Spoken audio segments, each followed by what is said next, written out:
Okay. Originally from England, a long time ago, many years, many countries. Via China. Via Switzerland, via... So you already like Crete? Yes. You already know, let's say, the Cretan culture, the Cretan people, food, the Cretan life. Yes. Okay. So, it's your first time in the Asterousia mountain range. Yes. Okay. And have you heard anything about the area? Heard anything? Yes, we know it's good for trekking, for walking. We know that there are eagles up in the mountains. And we are very surprised how hot it is. Indeed. But I think this is something temporary. It's an exception, yeah. It's not normal. Okay, so you already know about the wildlife, the eagles and birds, etc., and the outdoor activities, say eco-tourism activities like trekking. Yeah. Did you know that Asterousia mountain range is part of the UNESCO Managed Biosphere program? No. Do you know what the program is? No. Not a clue. Great. Actually, this is very useful. UNESCO Managed Biosphere program is a program that tries to protect areas that have a great combination of anthropogenic environment, but also environmental, let's say, beauty and what's the word for it? Wealth. So, Asterousia mountain range is very famous for the local products, the history of the area, and also you saw the mountains, you saw what you can see. Now that you know that the area is part of a protection program, and from your experience from other areas that are maybe part of similar programs, do you expect something to change in such areas like Asterousia, or do you think that it doesn't really affect the routine and the local population? So by change, you mean because of the program, the UNESCO program? Yes. Change in a better way. From our experience, we have seen such programs have an impact upon local society. The EU programs for agro-tourism and things like that.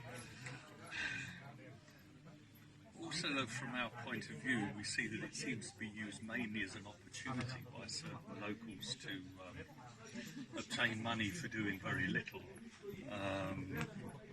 And I think the programs aren't used. I don't know whether the UNESCO program includes financing of developments like this, or other activities or infrastructure, or I don't know what. The program itself really does not attract funding or stuff like this, but being a member of such a program, let's say, makes it easier for the local government and, let's say, the Greek government to allocate more fundings in Asterousia rather than before. Having the nomination, it's easier for the local communities to ask for more from the governing bodies. My concern basically would be that there's not enough known about the programme in the region to people who don't live in the region, whether it be tourists, whether it be people like us who live here. This is the first time we've heard about it. So I think there is a major hurdle you've got to get over first to make sure we understand what the program is and what it is supposed to be doing. We come from a very small village, which is in its own is a beautiful village. And then 10 years ago, one of the local farmers sold the field next to the village, and they built a whole estate of houses which have been empty for years because nobody wants to buy them because they're all priced too high. So we're now this little village and this dead estate, which is crazy. Now they are a protected village, and that's one of the things that can go wrong. There can be too much that goes into the development of roads, development of villages, without people understanding what it's supposed to be doing. I'd like to see some of it protected more. I'd like nature protected much more. That's one of the things that we have problems with, is nature not being protected. Great. Thank you very much. When we first came to Crete, say it was 25 years ago. Okay. For vacation or permanent? That was for vacation. Vacation. And we bought some land. The area that we live in, do you know Abercorn? You know Vamos and Palibas? That whole area there was a very quiet place.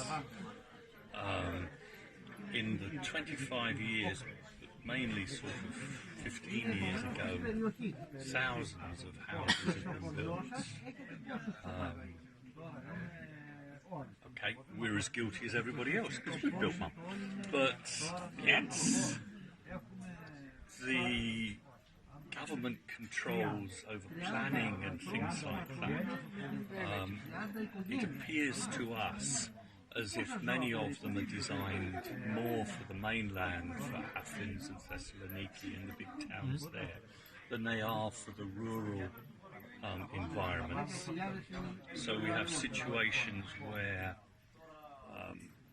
within the small village boundaries you can build a house. You're encouraged to build a house in some ways, although there's not much land there. But when we go outside into the parametrical and beyond, when we built, we had to have 4 stremas of land to actually build a house, any house. Okay, some people broke the rules and they built too, but that meant that people like ourselves could build a 200 square metre house. But we had 4 stremas of land, which is far too much for us to manage. Actually, we have 8 stremas. And we really, we don't want that much land. So I can understand that the requirement for 4 stremas of land to build one house was driven by the desire to focus development within the towns, in the villages, but it hasn't worked because land wasn't that expensive. So we end up with, instead of creating new towns or small communities, a spread of houses everywhere, and the whole of that area is now covered in houses. It is a shame.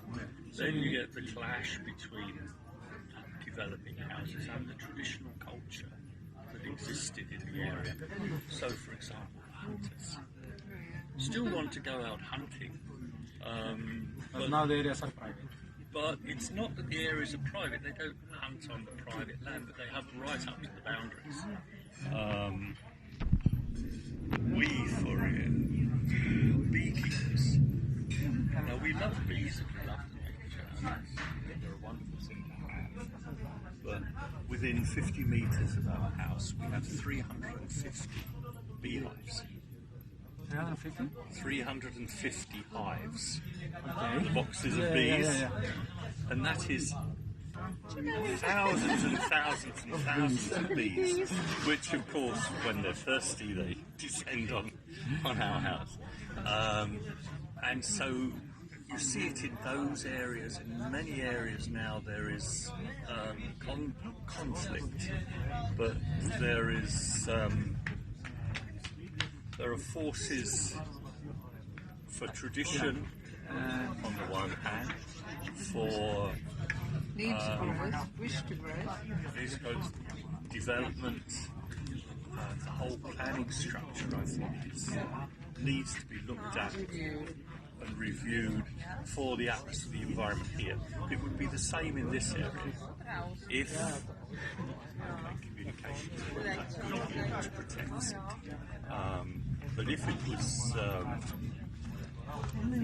White Mountains and the areas around,